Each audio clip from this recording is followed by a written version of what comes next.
This one is incredible. And it's wild how much of it is still very relevant right now. You keep saying that you are African Caribbean, which is fine, but how can you be African Caribbean and English? I couldn't be African. I'm English, but I certainly could not call myself African Caribbean. You could be Irish, though. You could have Irish. No, I'm not Irish. Yeah, I'm but not you could Scottish. be. You could be. No, I'm not. Because I have looked my name right the way back to the Middle Ages, my maiden name, and I'm Anglo-Saxon. Great. But you will never be English. You are African Caribbean. But why will I never be English? Because you're African Caribbean.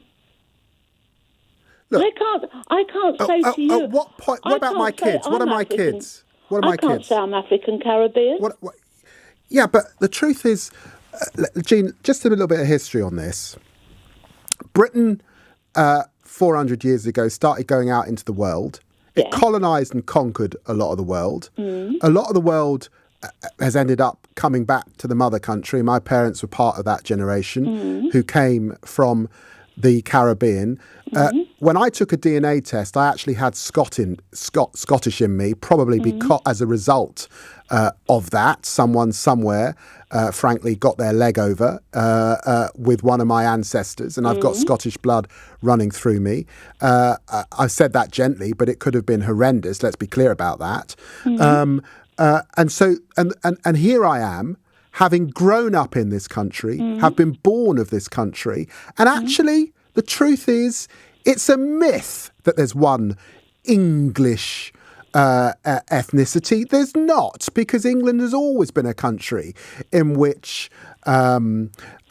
Huguenots, Danes, all sorts of people have passed through. So when you say you are English, I'm not saying that doesn't mean something to you and matter hugely. It does. Because there are probably, as you put it, years and years, hundreds of years of experience of that.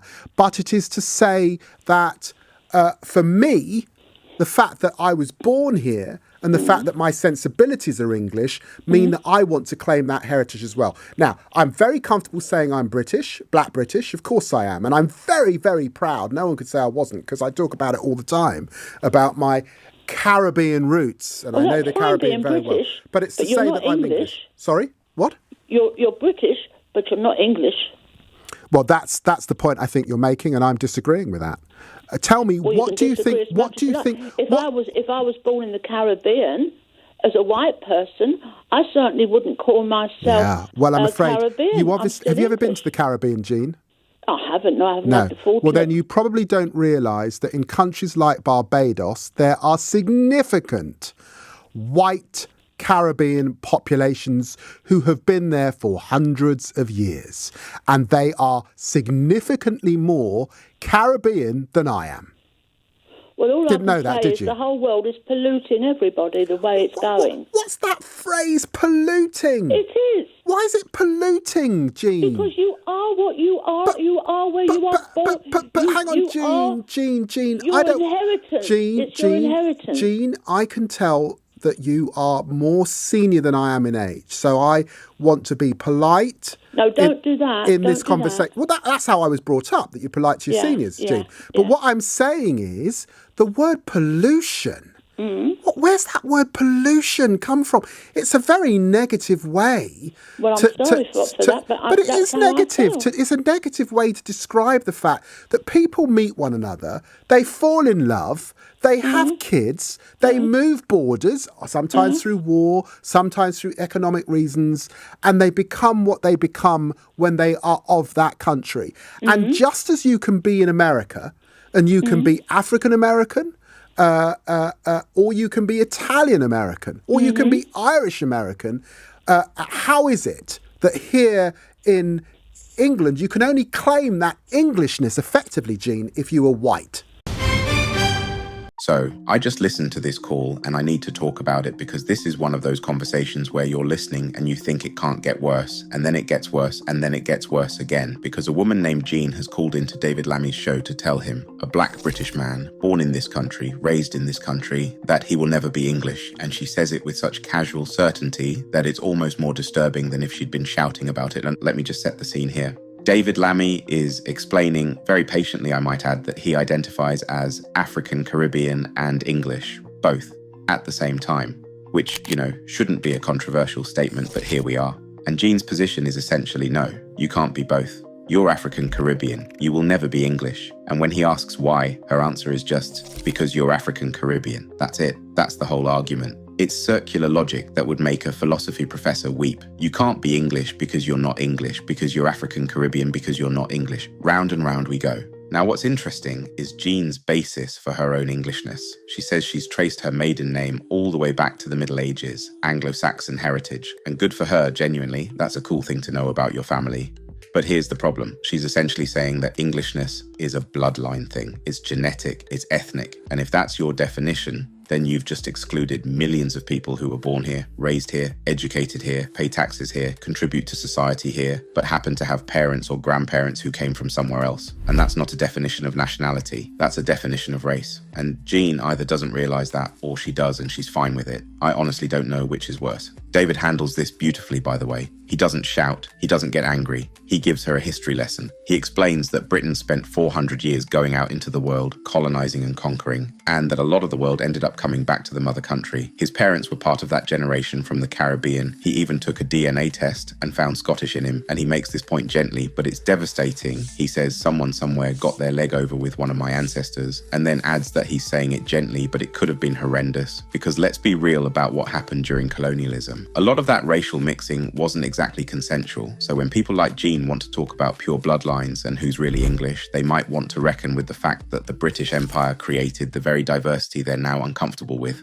And then David makes another really sharp point that I think goes over Jean's head entirely. He says there's a myth that there's one English ethnicity. There isn't. England has always been a country where waves of people have passed through: Huguenots, Danes, Romans, Normans, Saxons. The Anglo-Saxons that Jean is so proud of were themselves immigrants. They came from what's now Germany and Denmark. So if we're playing the who was here first game, Jean's beloved Anglo-Saxon ancestors were colonizers too. They showed up and displaced the people who were already here. So where exactly do we draw the line on who gets to be English? But the moment that really got me, the moment where I actually sat up and said, whoa, was when Jean used the word polluting. David asks her about people meeting each other, falling in love, having kids, moving borders. And Jean says, and I quote, "The whole thing is polluting everybody." Polluting. That's the word she chose. And to his credit, David Lammy immediately picks up on it. He asks where that word came from. He points out it's a very negative way to describe something.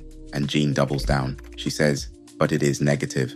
So let's just be clear about what Jean is saying here. People of different races having children together is pollution. Human beings falling in love across racial lines is pollution. The natural movement of people across borders, something that has happened for the entire history of human civilization, is pollution. That's not a political position. That's racism, plain and simple. You don't get to call the existence of mixed race families pollution and then act offended when someone calls that racist. That's like setting a fire and then being surprised by the smoke. And what's really chilling is that Jean probably doesn't even think of herself as using extreme language.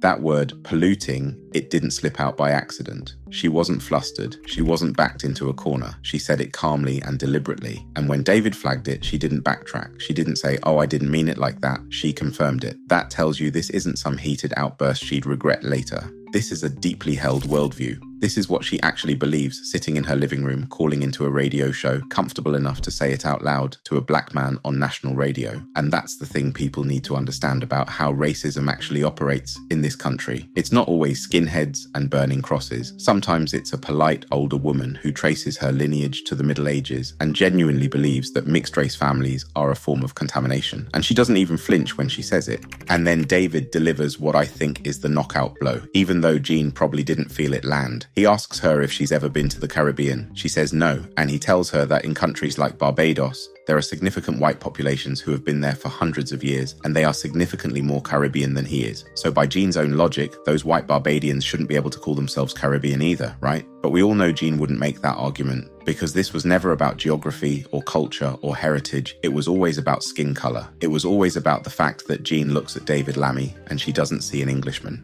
She sees a skin color. And no amount of birth certificates, cultural knowledge, DNA tests, or centuries of shared history is going to change that for her. David finishes by making the comparison to America, where you can be African American, Italian American, Irish American. Nobody questions that. But here in England, Jean is essentially saying you can only claim Englishness if you're white, and she can't even see that that's what she's saying. Or maybe she can and she just doesn't care. What makes this clip so powerful, though, is David Lammy's restraint. He even says at one point that he can tell Jean is older than him and he wants to be polite because that's how he was raised. And Jean immediately says, don't do that, as if politeness is some kind of trick. But David keeps his composure the entire time. He gives her rope, he lets her talk, he doesn't call her names, he just asks questions and lets her answers speak for themselves. And boy, do they speak volumes. Because here's the uncomfortable truth about this clip. Jean is not some fringe extremist. Jean is somebody's nan. Jean probably has neighbors she's perfectly nice to. Jean votes. Jean represents a significant chunk of people in this country who carry this belief around with them, like a pebble in their shoe. They don't think they're racist. They'd probably be offended if you called them racist. But when you tell a black man born in England that he will never be English, when you describe racial diversity as pollution, what else are we supposed to call it? I mean, what's the polite word Jean would prefer? Because I'm struggling to find one. And honestly, the saddest part is that David Lammy has clearly had this conversation 1,000 times. You can hear it in his voice. This isn't new for him. This is Tuesday. And that, more than anything Jean actually said, is the thing that should make us all sit with this for a minute. Because it shouldn't be normal to have to justify your right to belong in the country you were born in. It just